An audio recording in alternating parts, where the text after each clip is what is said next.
words can't explain it, to be honest, just devastated. During the Sanya experience, when they gave us a call that the bow was leaking water, at that time you do not know the extent of it. I've never pulled out of a leg in 4 Volvo races until the last one, and now it's 2 in a row. When he said to me, don't bother about bringing just a tube of Sikaflex, I knew we had a big situation on our hands. Well, I'm still wondering what I'm going to do when I grow up, but I'm coming into my 5th edition of the race now. And one thing that you learn from the race, whether you're shore crew, sailor, family, you're constantly dealing with crisis management.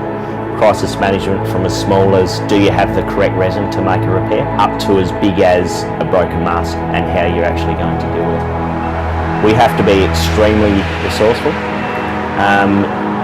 A general rule in crisis management, you need to improvise 20% with everything, because nothing can be written in paper. But in this job, I think you need to improvise at least 50%, because you can have everything down on paper and a mast may break, but that mast is never going to fall down in the exact same place, in the exact same conditions.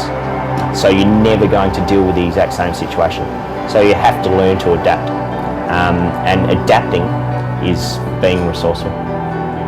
And during that time you need to deal with so many different things, from an operational level, a media level, and also a personal level. The trick is not to try and be too brash in making calls. You need to really assess the situation and then make the call. To face a challenge so enormous is actually quite exciting, in the sense of we had to build a full set of carbon fibre rigging in Madagascar on a shipping wharf. So it's important to sit back, take stock, assess the resources you have, assess how it's going to affect the race, have a look at what your actual race plan is, and just take it from there. You can't jump too quickly. This time it's different in the Volvo Ocean Race because we have the advantage of a one design boat, we have the advantage of all the same suppliers, and we have the advantage of having 7 teams on the start line. So that means we can create a facility which is specifically tailored to the teams, to look after the teams, to look after the major elements on board, and to ensure that the boats get around the world for every single leg of the Volvo Ocean Race.